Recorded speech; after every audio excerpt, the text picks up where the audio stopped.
in-expect na namin yung pinakamalala na nangyari. Kasi may extrication eh. Pag extrication, madugo kasi yun, tsaka malamang may mga fractures yun na involved.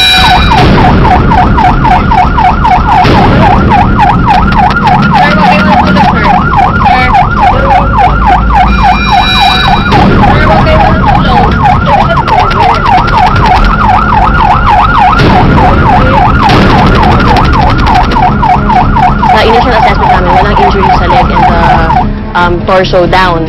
So, most of his injuries were on the right shoulder, the neck, and the head.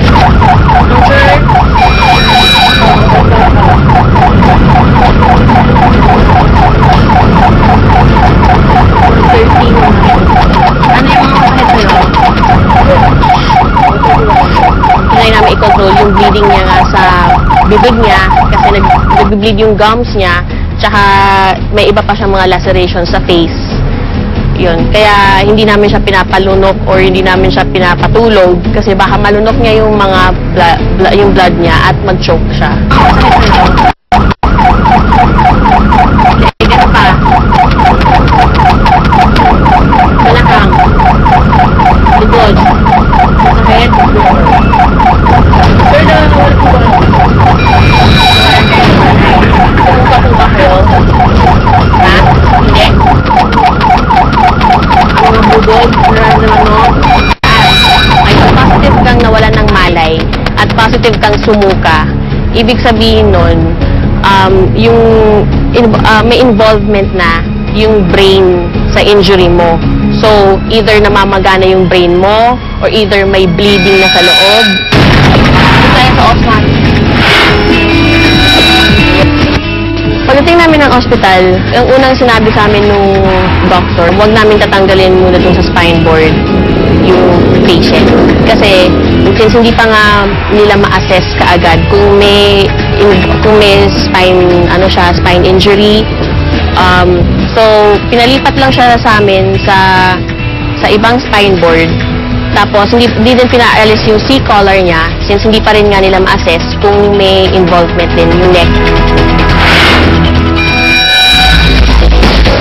Pag alis namin doon, stable naman yung pasyente, conscious, na nakakausap ng maayos, tsaka yung bleeding niya sa head na control na, sa face na control na.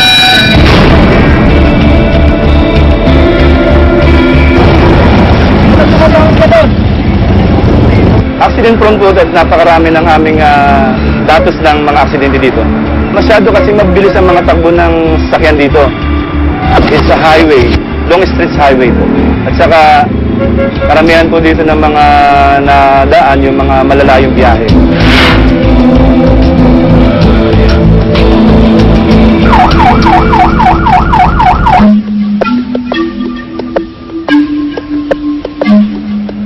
Pakalampas ko lang U-turn slot. Medyo madilim na, lampas doon, madilim na eh. Merong truck doon sa gitna. Kasi kurba yun. Hindi ko masyadong napansin agad, biglaan kasi nahuli na yung preno ko. Kasi nung dapat, kung may early warning light, makikita ko agad yun. Ituin lang ilaw doon sa lugar na yun kasi madilim. Ano rin kasi yun, napagod din kasi pag-arahin na rin ako eh. Ano lang, gano'n lang. Medyo pag hindi, huwag nang pilitin. Maraming salamat sa inyong patuloy na pagsubaybay sa aming programa. Hanggang sa susunod na Webes, ako naman, Arnold Gravio. Ito ang Rescue Alerto sa kaligtasan mo.